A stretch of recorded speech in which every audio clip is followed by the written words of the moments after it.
यह एक लड़की की कहानी है जिसके सौतेले पिता उसकी शादी नहीं होने दे रहे थे। कहानी अंत तक जरूर पढ़ें। मेरा नाम कीर्ति है और आज मैं आपको अपनी कहानी सुनाने वाली हूँ। मेरे पापा मुझसे बहुत प्यार करते थे, लेकिन जब मैं छोटी थी 8 साल की, तभी वो एक एक्सीडेंट में चल बसे। मेरी माँ ने उसके बाद दूसरी शादी कर ली। सच बताऊँ तो मैं नहीं चाहती थी कि मेरी मम्मी ऐसा करे, लेकिन उस समय अकेली और छोटी बच्ची, इसलिए मेरी माँ ने शादी की। मुझे मेरे सौतेले पिता बिल्कुल भी पसंद नहीं थे। मैं उन्हें पापा भी नहीं कहती थी। मम्मी ने कई बार कहा कि यह तुम्हारे पिता हैं, यही सच है, लेकिन मैंने नहीं माना। मेरे पिता तो इस दुनिया में नहीं हैं, यह तो सिर्फ मेरी माँ के पति थे, वो भी दूसरे। उनसे मेरा एक छोटा भाई भी है। वो एजेंसी का काम करते थे और अक्सर टूर भी किया करते थे। मेरे सौतेले पिता जब भी मुझसे बात करते या पास आते, मैं उनसे बात भी नहीं करती। आखिर ऐसा चलता रहा और मम्मी ने यह सब देखते हुए मुझे मौसी के यहाँ भेज दिया था पढ़ने। मेरे ज़्यादातर समय वही निकला करता था। पढ़ाई के बाद मुझे एक दिन एक लड़के राहुल से प्यार हो गया था। राहुल नया नया ही हमारे शहर में आया था और मासी के घर के पास ही रहने भी आया था। करीब 6 महीने में ही राहुल को प्यार करने लगी थी। मैं सोच लिया था कि शादी उसी से करूँगी। वो उम्र में करीब मुझसे 5 साल बड़ा था, लेकिन प्यार में यह सब कहाँ देखा जाता है। मैंने मेरी माँ को बता दिया कि मैं राहुल से ही शादी करना चाहती हूँ। मेरी माँ ने बोला ठीक है। राहुल को मिलने के लिए मेरे घर बुलाया। राहुल अनाथ था, उसके माता पिता और रिश्तेदार नहीं थे, इसलिए वो खुद मेरे घर हमारी शादी की बात करने गया। मुझे बस मेरी माँ की हाँ चाहिए थी, पिता से मुझे कोई मतलब नहीं था। लेकिन वो भी वही थे जब राहुल आया था, तब माँ का पसंद आ गया। मैं खुश थी। राहुल चला गया और मम्मी भी कुछ काम से बाहर गई। जब मैं घर अकेली थी, तब मेरे सौतेले पिता मेरे पास आए। बोले तुम इस लड़के से शादी नहीं करोगी? मैंने कहा आपसे किसने पूछा, चले जाइए यहाँ से। मैं वहाँ से जाने लगी, तब उन्होंने मेरा हाथ पकड़ा और फिर कहा तुम शादी नहीं कर सकती। इस बार उनकी आंखों में थोड़ा गुस्सा था। मैंने कहा मेरा हाथ छोड़िए और मुझसे दूर रहिए। मैं अपने कमरे में गई और दरवाज़ा बंद कर लिया। जब माँ आई तब मैंने कहा कि तुम्हारा पति मेरे साथ बदतमीजी कर रहा था। माँ ने कहा चुप रहो, कुछ भी उनके बारे में मत बोलो, तो वो हमेशा तुम्हारा भला सोचते हैं। मेरी माँ की आंखों पर तो जैसे पट्टी बंधी थी। माँ ने फिर रात में मुझसे बोला कि यह लड़का राहुल सही है, तू अच्छे से जान पहचान निकलवा ली ना। मुझे समझ आ गया था कि उन्होंने इनके कान भर दिए। मैंने कहा कि खोट राहुल में नहीं, तुम्हारे पति में। वो मेरी शादी नहीं होने देना चाहते हैं। पता नहीं उनको दिल में क्या है, लेकिन मैं राहुल से ही शादी करूंगी। मेरा फैसला मेरी माँ अच्छे से जान चुकी थी, इसलिए हमारा शादी तय हो गई।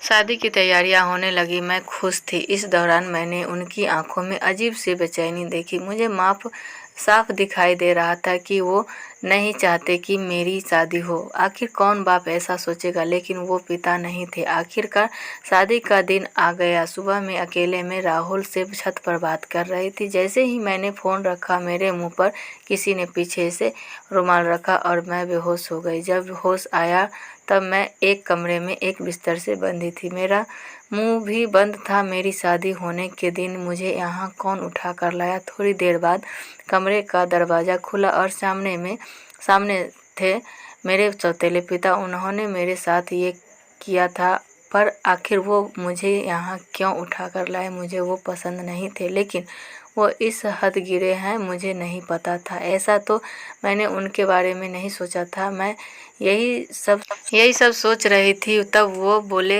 मैं तुम्हारी शादी उस लड़के से नहीं होने दूंगा। वो खाना लेकर आए थे। उन्होंने मेरा मुंह खोला। मैंने कहा कि क्या चाहते हो तुम? मेरी शादी से इतने परेशान क्यों हो? मुझे यहाँ बांध कर रखा है, यही है तुम्हारा असली चेहरा? मेरी आवाज़ तेज होती देख उन्होंने मेरा मुंह वापस बांध दिया। आज रात मेरी शादी थी और रात को मैं यहाँ इस कमरे में बंद हूँ।